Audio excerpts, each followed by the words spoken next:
fun. Piling on each other in the end zone. It's over. The Spartans win again. The Spartans win again.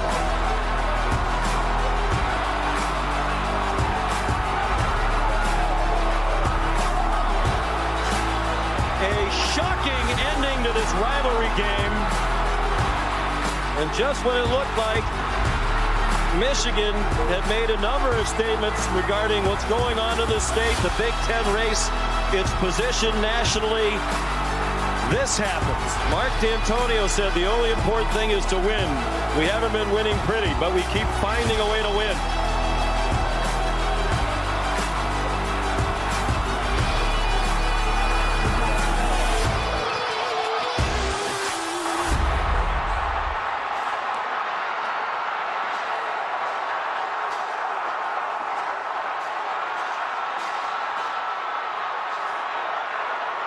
What is up, everybody? Welcome into episode 5 of Chris and Company. I am Chris Castellani. Today, we will be joined by a guest that needs no introduction, but I'll introduce him.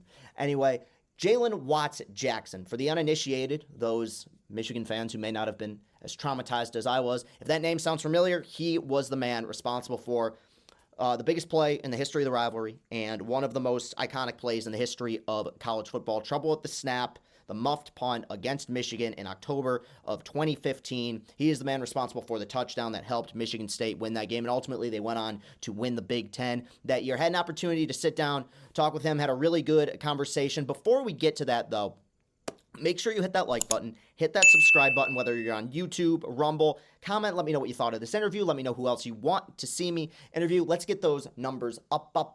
Also, there's a chance that by the time this is uploaded, you will have the opportunity, the ability to listen to Chris and Company in audio form on iTunes/Apple Podcasts, Spotify, and Google Play. Austin is working on that right now. By the time this is uploaded, you may already have that opportunity. If you do, I will link to the link tree where you can check out all the links that you want. You can watch on whatever platform you so desire. Huge shout out to Austin for doing that. And yeah, I think we're good right now. So yeah, let's get to an interview with Jalen Watts Jackson.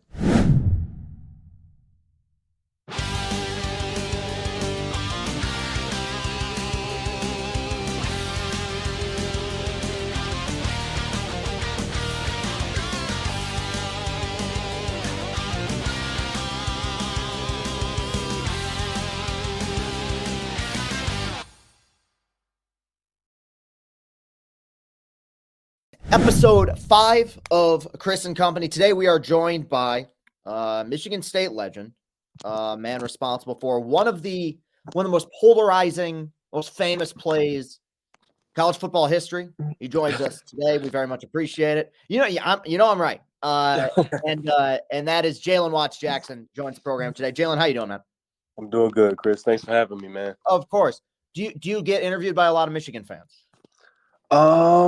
I wouldn't say I do. Maybe just on the street, a little quick.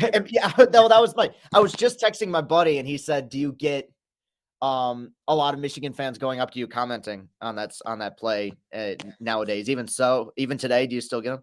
Yeah. They're a lot more soft-hearted when we're not inside the stadium. Yeah. No, I can imagine. Yeah, well, passage of time has a tendency to heal some wounds, but that too. Yeah. So let's just jump right into it, man. I've seen you do interviews before. I know Jack Ebling wrote a book about the entire play. I want to just kind of flash back to right before it happened, because it's a weird situation to kind of simulate during the week in practice, right? So you're down 2 going into the final play, nobody back to return the punt. Had there been any discussion throughout the week of being like, look, if we find ourselves in this situation, this is the play we're going to run? Or was it kind of something that was brought up last second as, kind of a desperation thing? Coach D, whether he was a wizard or not, we will never really know, but he often just kind of had a way of always throwing out those scenarios in practice in general. And of course, us as players, we don't understand it when we're going through it, or when we know we're about to get out of practice and you're like, Coach D wants us to run this play, or, he wants us to do this situational awareness. But There definitely was talks. We had a whole punt block scheme already designed. So it wasn't like a call a timeout and throw it all together like in basketball. Last second play in basketball, they got the clipboards out.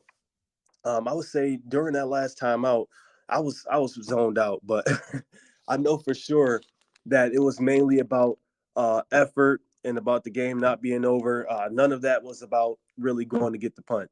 Yeah. And Yeah. especially, and I've seen you talk in interviews about the fact that even in the middle of the play, you were considering, like, do I go to bounds? Like, what way kind of, there was such a Yeah. helter-skelterness to the moment that, like, I feel like I remember even watching the play, there was such a, wait, what just happened reaction from everybody. And I think what makes your situation unique is the fact that, unlike a lot of big moments in college football history, you didn't necessarily get the chance to experience it in the moment because you were taken to the hospital right away. Yeah. So at what point did you realize that, like, yeah, I just did that. Like, my life has changed. This is going to be something that people are going to be talking about for a long time. So like definitely like once it happened, like because with adrenaline, you only feel so much when you're in pain. Mhm. But I definitely was thankful. Like I remember saying, "Thank God I scored," because I'm just thinking like, man, if I fell on the 1 yard line, this all meant this all meant nothing. But I definitely was thankful and appreciative right away. But I would say it really hit me when I got back around my whole team, and it's like we started celebrating all over again. I got to see the guys. Everybody was excited to see me because it was rough, man. After, like you say, it goes from being one of the highest moments possibly in your life to ambulance, and now you're in the hospital. And so I would say that moment I kind of walked back into the team meeting room. That's when I really felt it. Like, I'm like, man, like we did that. And then to icing on the cake, as the season went on and we beat Ohio State, it's like every week just kind of gave me a reminder of, like, how big that was. Yep. And that was actually going to be my next question, because throughout that season, even before that game, that team had a way of kind of scratching and clawing their way to a lot of close wins. What do Hmm. you think it was? Do you think it was the experience? Do you think it was the leadership? What do you think it was about that team that kind of attracted them to those very close, last second victories throughout the season? I feel like that was the perfect in between team of, like, coming off of your Rose Bowl team, but also kind of bringing along your new era, new age. So I feel like we had the grit and the fight of, like, kind of the older guys, the guys that were the 3 stars that were looked over by all these schools that end up being great players in the Big Ten going to the NFL. So I feel like we had a good batch of those guys, and then still a good group of young talent and the new age and new era coming in that kind of gave us that because, man, our seniors that year, they were relentless, man. They were on us about everything. You can just kind of see from the beginning of the season, like, the type of season they were looking to have. For sure. And that was obviously part of the golden age of Michigan State football. Hmm. The Antonio era as a whole obviously was special, but that 3-year window, you guys were top 3-4 program in the country. And that kind of leads me to Coach D'Antonio. It was apparent pretty early on that there Hmm. was a player here that he was bringing to the university, and especially to the rivalry, that we hadn't seen before. What, in your assessment, made him so good as a coach in the Big Ten? What made Coach D so good as a coach in the Big Ten is he had a way of, and this can be a good thing or a bad thing, but Coach D had a way of taking everything personal. Like, you, you can say you didn't like our jerseys from the last game, and it ticked them off just enough to make him want to come out. So he had a good way of doing that. And Coach D, I actually was just talking to somebody about this. He had a good way of separating himself as a coach and as a person. Like, Coach D was a great guy, man. Like, a joy to have around, great guy. But, like, when he was in coaching mode, he meant business. Like, yeah, we'll joke around, play around here, but we're coming to get it every day when Coach D was in coaching mode. So I think that's kind of what fueled him. And we always, even when we were the top, 3, 4 in the country, we always felt like underdogs. So we always kept that mentality. And I feel like we kind of drew that from Coach D as well. Was your goal from the beginning to always go to Michigan State? I wouldn't even say it was. So My first ever bedroom was maize and blue. Like my uncles were Michigan fanatics. My uncles graduated from Michigan. So it was a Michigan fan. Like my dad was a Michigan basketball fan. But when I got to college or when I got to high school and I started going through the college recruitment process, what meant the most to me was who made me felt the most at home, who made me felt like not even the most wanted, but okay, when I get there, I'm gonna get the same opportunity as every other player that comes here. I'm gonna get the same, so that kind of fueled me to Michigan State. And then they came at me early in my recruiting, before I went to a lot of camps and a lot of people got to even see me display myself. So I always just kind of how can I say this, held a loyalty to them after they kind of came. And Coach Salem, that's who recruited me, him and Coach Narduzzi. They always checked in on me, man. They would call me and talk about stuff not even football related. So that's what kind of drew me to Michigan State. Yeah, culture is a word that gets used a lot when describing, great programs. And it's a unique thing because it's something that you can't necessarily put your finger on what it is, but you know when it's right. And I feel like Exactly. throughout the D'Antonio era, he had a way of connecting with those guys because it started when he took over. It was about getting guys who were just buying into the idea that this could be something, and then kind of by the time you arrived, it had become something. And 3 Big Ten championships later, here we are. Do you still keep up with Coach D'Antonio? Do you still talk? I do still see Coach D'Antonio. I actually see him around here often. You would think for somebody who's retired, he'd go to Florida or something, but I see him around here often. I've seen him at a lot of Spartan events. I've caught him in Whole Foods a couple of times, so I definitely see him. You can tell he's getting a little older, a little softer because he kind of gets a little tears in his eyes when he starts to see his older players. But definitely still see him around, man. He's still a joy to see. And I think that's a sign of a guy who's happy in retirement too. I Yeah, mean, yeah. in the instances in which they've shown him at Breslin Center, shown him at Spartan Stadium, like he seems very content. He Yeah, he's had got like a smile frozen on his face, kind of. Yeah. yeah. He knows that he'll have a place there, whenever. So you obviously you leave Michigan State, and I read a piece about you that you intended on joining the Air Force. Hmm. I saw that your father was in the Army. Hmm. What made you decide to go into the Air Force? Um, Honestly, it was a lot of career. It was more career oriented because the career I was looking to go through was more like a cybersecurity career, but also like it was nice to serve the country and everything, and kind of just be a part of that elite group of people. But I would say mostly career oriented, and then kind of like you say, my dad was in the army. He served the country. I've seen what it can do, and the things it can bring for you and your family. So that was kind of my judgment. It wasn't necessarily like I just needed to go to Air Force, or I was just looking for that next thing to do. But I was already coming from a point of being disciplined. College football is, man, it's pretty much like the army. Like you're doing stuff all the time. And I just felt like it would have been a good route to take to kind of get my career jump started. But like everything happens for a reason, man. I wouldn't say I'm glad that it happened that way, but I'm glad I gave it an honest try and pursued it. And even when it was looking cloudy I got turned down because of sports injuries, of course. Okay, But yeah, that even was when going it to be was my looking next question. Yeah. yeah, even when it was looking cloudy, I was looking for ways to appeal and things. So I gave it an honest go, man, and I'm not butthurt about it. Was there a moment where you realized it was time to think about life beyond football? Oh yeah, man. I'm such a heavy thinker, man. I feel like I'm always thinking life beyond what's coming next. Mhm. But as you get into your junior years and your senior years, and especially someone like me who I've had so many injuries in the sport, like I never know when they'll be like, okay, like I physically just can't anymore. I feel like I was always thinking about what was to come next.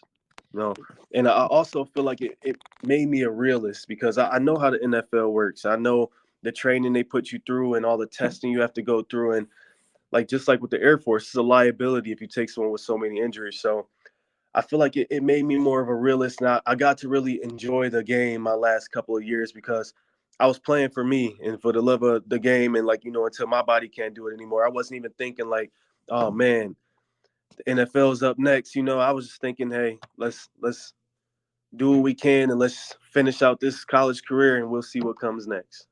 I feel like there's got to be a freedom that comes with knowing when the finish line is, because it's like with these NFL guys, sometimes they don't know. It could be next year, it could be 15 years down the road. But like in college, that that you have a finite amount of time, so it's like, all right, I'm just going to live it up while I can.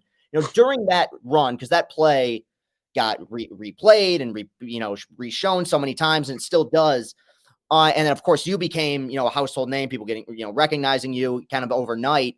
Was there ever a point in which it became overwhelming? Because I had to have been such a whirlwind where you're like, hey, I'm on the special teams unit, to now you're at the forefront of the college football world. Was there an anxiety that came with that at any point? I wouldn't say there was an anxiety that came with it. I would say what made it the most. I would. How can I put this? I wouldn't say I'm a private or a secluded person. I'm also like just not a person who shares my whole life with the internet. And I would say that was the most uncomfortable about it, because people come in, like you say, it's almost like an interview whenever you meet people and they find out who you are, and people ask you personal questions. And how it is. Some people, they have a little bit more of a boundary than others. Like some people would just jump straight out there and ask you stuff that's super personal. So that was the biggest adjustment it took.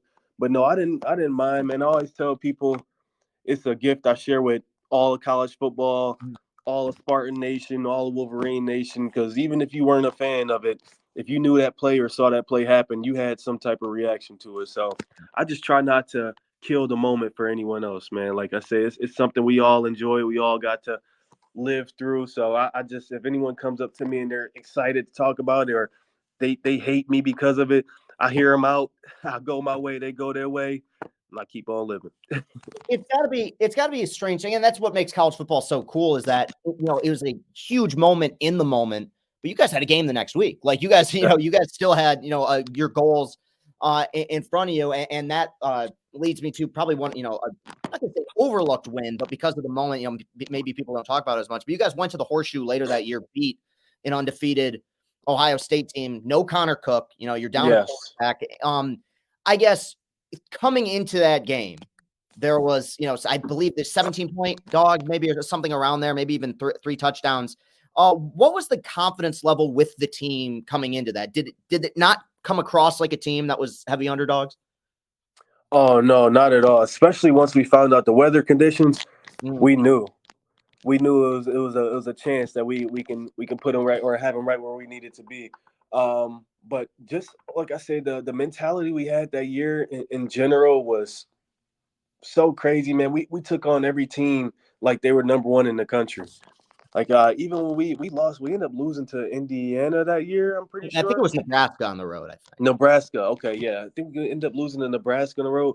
Man, I wasn't a part of practice, but the the way practice felt after that loss, it felt like we were playing Michigan again. Like, it was a total refocus, because like I felt like we had kind of lost ourselves in our way. So it that whole year, like I always tell people, that whole year was just like a movie in general in itself. Like from the Michigan game to the Ohio State game to the Iowa game later that year, I just felt like we had such a focus that year that no one was going to deny us, except of course Alabama once it came down to it, I guess. But Yeah, right. Well, I mean, that was one of those ones. I remember watching that game, and I remember watching that Bama team. That was the heart of the Saban era, where like yeah, they had some teams where it's like, could they beat a pro team? I don't know. Like that yeah, was exactly. that was just one of those groups where it's like NFL talent, first round talent all over the field, and obviously Cook having the shoulder injury, had an impact on that as well. I've always been curious. Have you ever had any interaction, or have you ever met Blake O'Neill? Blake O'Neill, that would be the punter. Michigan's punter, yeah. I've met everyone else to be involved in that play but Blake O'Neill. Yeah, he has no, because I'd honestly like to have him on the show. He has almost like zero footprint on socials from what I can see. And maybe probably for good reason at this Right, point. right. But I just remember, because I knew he came over from Australia, and then he had a good year for Michigan that year. But I was always curious if there had been any overlap? Because obviously people want to talk to you. I wasn't sure if he was as comfortable with people reaching out to him. But if you haven't met him, but throughout this entire process, whether it be because of the play or just because of other things that happened in Michigan State, who's somebody that you've met during this entire ordeal that you were stunned to have come across? That I have been just stunned to come. Honestly, probably Chris Baldwin, the surrender coach.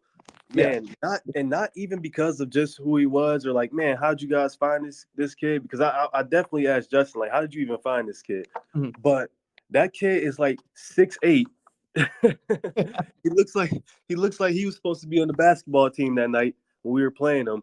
I just was shocked, man, because you see him in the stands, you're like, all right, he's a normal guy, and you see him in person, you're like, man, people probably spotted you out everywhere you went after that. Because like we had a joke that he was more famous than me. Yeah.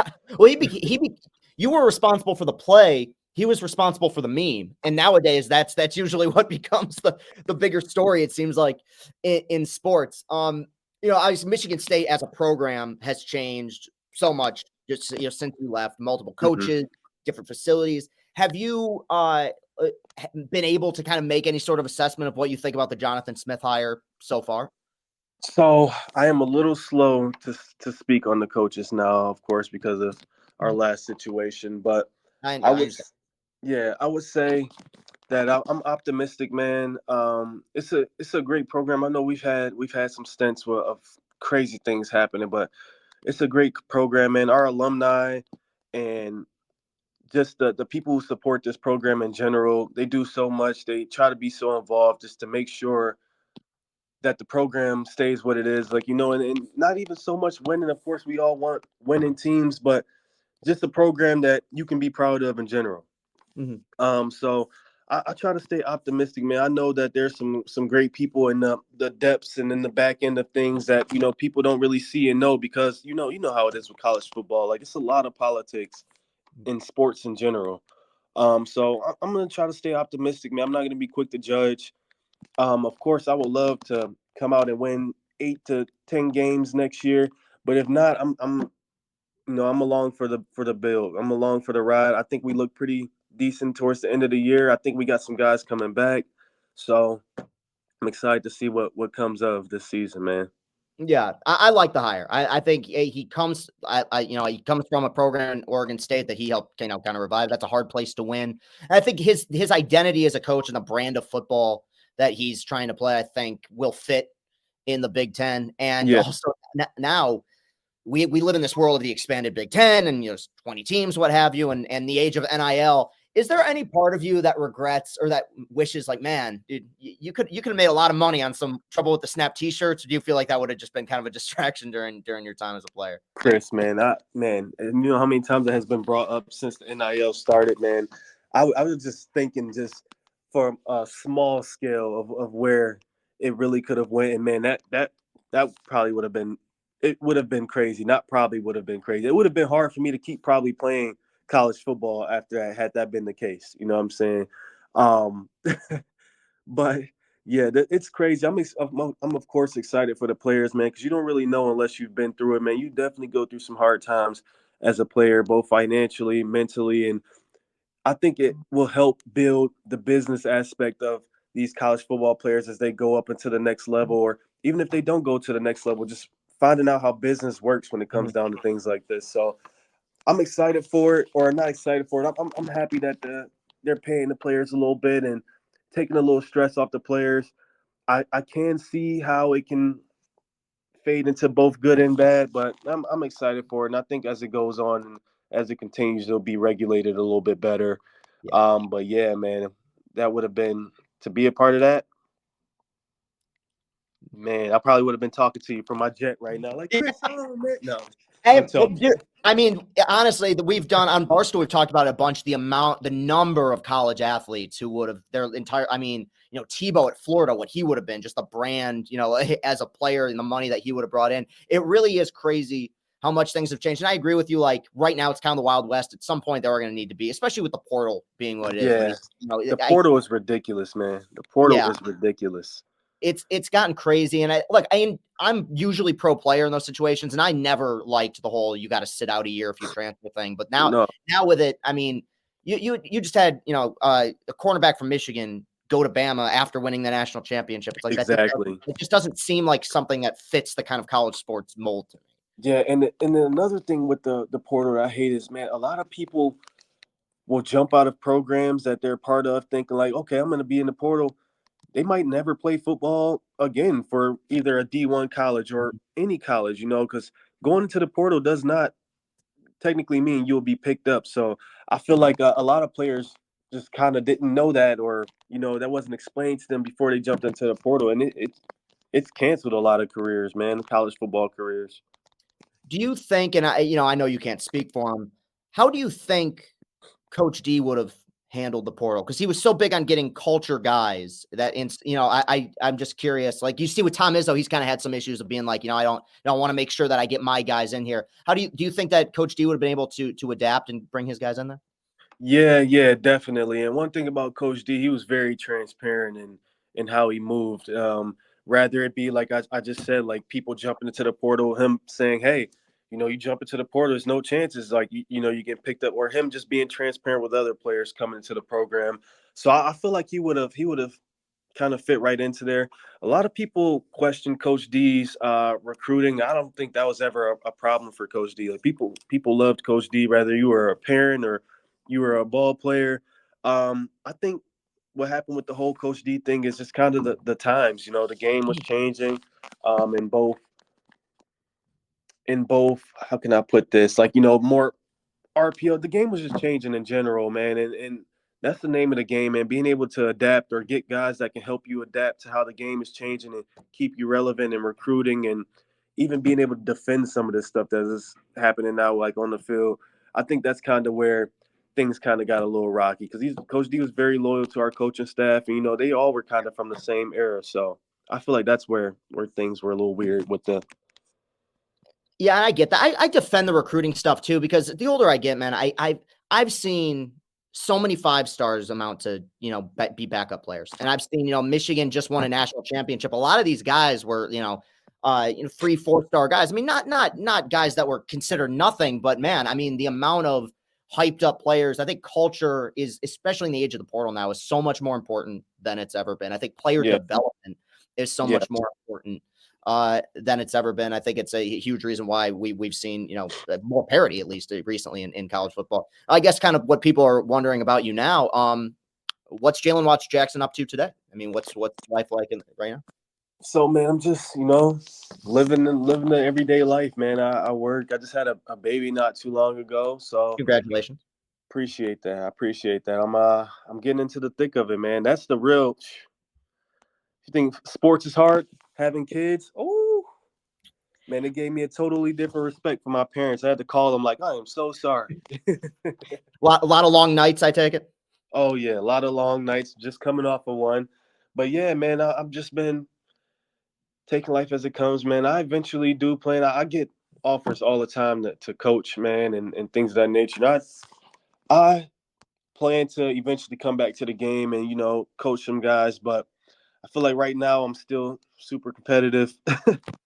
I feel like I need a little bit of growth in myself before I'm coaching the next generation of players and stuff. So I've been doing, man. Just growing, man. Taking life as it comes.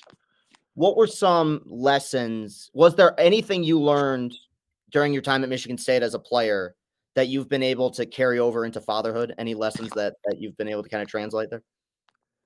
I would say one of the biggest things I learned at Michigan State is how important mentality is.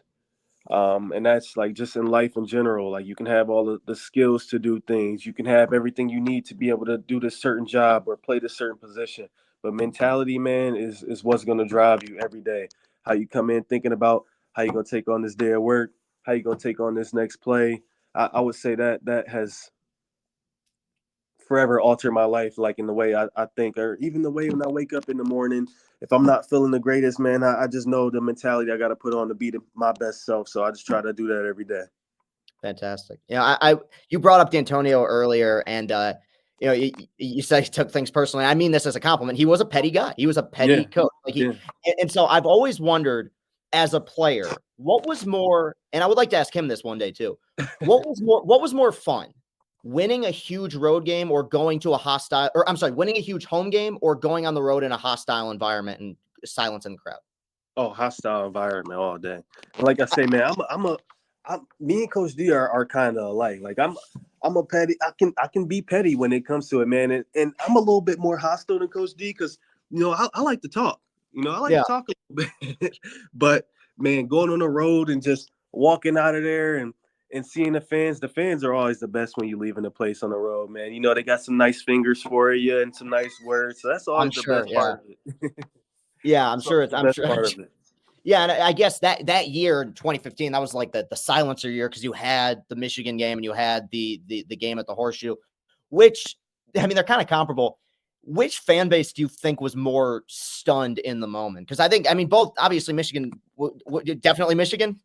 Definitely Yeah, Michigan. You couldn't. That year was their year. Like more than this year was their year. That year was their year, man. They were feeling themselves that year, and they had a lot of great guys too, mhm. on the team that year too, both young and older guys. So that was their year, man. That was I would have, if we would have beat them this year to stop them from going to some type of championship or national championship. I don't think I would have loved it more than that 2015 year. Really? Yeah. Well, I mean, No. I think this year, I think what made that moment so consequential is how important it was to both programs. I mean, you guys weren't, yeah, it wouldn't have hit the same if you guys would have had a 7-5 season. I mean, the fact that Exactly. that win propelled you guys to making it to Indy, to going to the Big Ten championship, to ultimately making the playoff for the first time in Michigan State's history. So yeah, I mean, it was for a brief period. Eventually Michigan got there, but for a brief period, it was the play that defined kind of both programs for several years there. Yeah. Um, was that, I guess, even beyond the win, well, what was a Big Ten road stadium that's like you enjoyed playing at the most, like from just an overall like an atmosphere and facility standpoint? Big Ten, man. Penn State is crazy. That's what I've heard. Yeah. Penn State is crazy. Don't let it be a whiteout too, because man, it'll be ready for you to get focused to run out the game. You just kind of just taken like by, man, it's crazy. They got these big tall guys that kind of stand along the tunnel in their band outfits. And you like, man, this dude can be a tight end right here. But Penn State was crazy. The Big I've Ten always has a lot of great stadiums too, though, like facility wise, and like a lot of it you'll be taken by, especially not seeing very many stadiums. But Penn State is crazy. The environment, the atmosphere, the people. Yeah, no, I mean, I was happy when it was announced this year that Michigan was playing them during the day, like Yeah. for especially with no whiteout in November. I was like, all right, I feel a little bit better. I think one thing that is really great just talking to you and having seen you in interviews is the fact that you had this huge moment as a player, but you've been successful as a guy, you've become a professional, you've become a father. I guess like how important was it to you in the aftermath of that moment to be like, yes, this will be something that will be talked about in college football for years, but to make sure, like, as a person, this does not define me? Oh yeah, that's kind of just my life motto in general. Like, you adapt, you adjust, but at the end of the day, I gotta be me. I gotta stay true to my core values, my principles, and like I say, I'm a kind of under the radar person in general. So I feel like it was easy for me to, you know, accept such a big thing happening to me and then kind of just, crawl back into my normal life. Yeah, yeah. As somebody who you described, kind of under the radar person, was there a relief to when the media circus kind of died down and you weren't getting as many interview requests and you weren't getting people DMing you and reaching out to you? Like, was that were you kind of like, all right, I can go back to student life here for half a second? Yeah, man, and it wasn't even so much because of the people. Like I say, man, I would hate to kill this moment for anybody, man. And the main reason I do all these interviews and signings and just anytime people ask me in general to do stuff for this play, I try to make myself available if I can, is because of the people. I would say it made it hard I would say it made it harder on myself every day to just go and be back part of the game. Like my recovery time, like I could have taken 3 red shirts at Michigan State, but I was always so hard on myself about getting back, playing.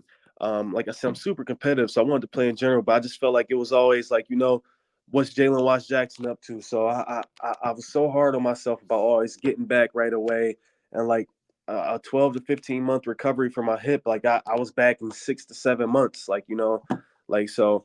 I feel like that kind of was more of the relief when people kind of died down. I could just kind of focus on getting back into the groove of things, like you said. Yeah, I mean, it has to be such a circus just as a person, as a player to go through that. I mean, it. Do you ever? Does it ever get tiring watching it back? Like, no, let me take that back. How consistently do you watch that play? Like, I mean, I get tagged in something at least once a month. That's yeah, the play for sure. But I would say it was harder to watch right after it happened, just because I was always watching. Like, damn, that's that's my hip right there. Oh, like mm, But no, it's a lot better now, man. Like I say, it's just part of the monthly thing now. Um, I was trying to think what made trying to think what was the most difficult coming back besides, like I say, the pressure I put on myself. Um, yeah, man, that's mainly it, man. Because I'm a extremely confident person, man. I've always been a baller. I've always been able to play. I'm had some injuries in college that kind of made playing weird for me, but I still was always a part of the team. I was always too deep on the depth chart. I would just say, man, it just put so much pressure on me as an athlete and me just who wants to be good at things in general, just trying to come back. So that was the worst of it. But other than that, man, it was great. I always felt like I had support from my mhm. teammates, from other Michigan State fans. So it was a blessing and it was more of a blessing than a curse. I would always say bittersweet more than anything. Of course, yeah. I mean, you got to be grateful for the moment. I mean, I'm sure the recovery process, none of that stuff is ever easy. I mean, we overlook that. I feel like in sports when we just, to say this guy's got, oh, he had off-season surgery. But that's a big deal. Like that's Yeah. not. We just kind of assume like, oh, he'll come back. Like that. No, that's something that affects people for a long time. So we're coming up now. I can't believe I'm saying this because I was in college at the time. 9 years almost since that happened. So nearly a decade. What's the number one thing that Jalen Watts Jackson in 2024 has learned that Jalen Watts Jackson in 2015 did not know? Man, I would say just, man, if I can go back and do it again, I definitely would have leaned more on my teammates and leaned more on that support system I kind of was talking about. Because, like you say, man, when you get injured in college football, you aren't a part of all the workouts and a part of all the practices. And depending on what type of injury, film and that in a way is your life at the moment. So, man, you go through some deep dark times where you're not even with your brothers that you've been with every day for the past 3 years. Like you're not even really seeing those guys because they still got stuff going on while you're kind of still just going through the motions. And I would say if I can go all the way back, I would definitely just kind of just lean more on the program in general, rather it be my coaches and or my teammates. Like, I kind of secluded myself because, like I said, it was just the pressure that I gave myself. All right, man, we got to get back. Man, what's the next for Jalen Watts Jackson? So that would be the biggest thing, man. It's hard to go through life just pondering everything on your own and thinking you go, okay, I don't need to talk to anybody. I'm just gonna make this next decision, man. I would just say talking to somebody always made things better for me as I got older and kind of realized that. So if I can go back, that's what I would kind of do, man. Did you struggle mentally in kind of the aftermath of that play with the injury and everything in rehab and coming back from it? Oh yeah, definitely. I mean, like I was non-weight bearing for 3 months, 3 months and some change. So it came to a point where I really couldn't do much of anything by myself. And like I said, just going from being in such a independent state to now I gotta call somebody to get me to remote. And like I say, with your teammates and everyone in practice and class, and like it's not like you can just call them like they're your mom. Like, hey, can you pass me this? So man, it made me even kind of lean more on my non-football friends. Like, just, hey, man, I know you might have class, but can you just come over? So it was rough, man. It was rough. You definitely go through a mental roller coaster, especially something like that where it puts you not only out of practice and stuff, but just away from the program for months at a time. It almost sometimes feel like, am I still even a part of the program? Or when I come back, how much fighting back will I have to do to feel like I'm still part of the program? Was there, and I feel like it's got to be tough as well when there's this expectation, this great thing has happened to you, this great moment that you've earned, and yet, but you still have to go through kind of the daily struggles of life and rehab. I'm sure it's got to be difficult in the moment you can't be on all the time, and you're going to have those moments where you got to, okay, I got to work through this. How do I get through today? But no, I mean, that's fascinating. Look, I mean, I'll be honest, that moment caused me a fair amount of pain when I was back in college. But it's been talked about, it's been documented, but I haven't talked to you and having seen kind of your journey. If it had to happen, I'm glad all of it happened to you. I'm glad to see you doing well, man. And I really appreciate you joining Chris and company today, man. Hope to talk to you again soon. No, thank you for having me, Chris, man. It's been a long time. Like you say, we were both in college when this originally happened. So yeah, it's glad to see everything's going well for you, man. Oh, I really appreciate it, man. Thanks so much for joining us. Absolutely. Have a great rest of your day. Yep. Thank you so much to Jalen Watts Jackson for joining us. I came away from that interview feeling like really happy for him, because the moment itself will always be something that will live on in college football history. But, it would have been sad if he didn't advance beyond that. It's really great to see that he's grown in his life and his career. Really good storyteller, really good interview. Just really happy to talk to the guy. Fascinating guy to talk to, and I'm really glad to see him doing well, like I said. So show him some love. Make sure to thank him for coming on the show. We will be joined this Friday by Kyle Bauer, KB No Swag of Barstool. Gonna have a sit-down talk with him, kind of talk about his ascension to Barstool. Everybody loves KB, but I'm looking forward to picking his brain a little bit. We have not recorded yet, but we have scheduled an interview for next week with Tigers top pitching prospect Jackson Jobe. He will be joining the program. Had the opportunity to meet him one time when I did a color commentary game in West Michigan with Dan Hasty. Looking forward to a longer interview, kind of talking about some of the changes he's made in his time with the Tigers organization, some of the differences that he's seen from the Avila era to the Scott Harris era. So we're keeping the train rolling. Like I said, I believe that you should be able to listen to this podcast in audio form going forward as well on Apple Podcasts, Spotify, and Google Play.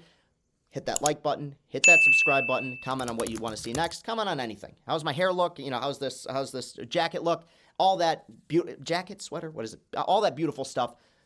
Show us a lot of love. Show us a lot of support. We really appreciate it. Austin, who's working his butt off, definitely appreciates it as well. He might not tell me, but he definitely does. So thank you very much, guys, for watching. Really appreciate your support. The reception so far has been fantastic. I will see y'all on Friday. We're trying to make sure that we have Tuesdays and Friday uploads now going forward. Twice a week. All for the love of the game. All right. Talk to y'all real soon. Peace and happiness.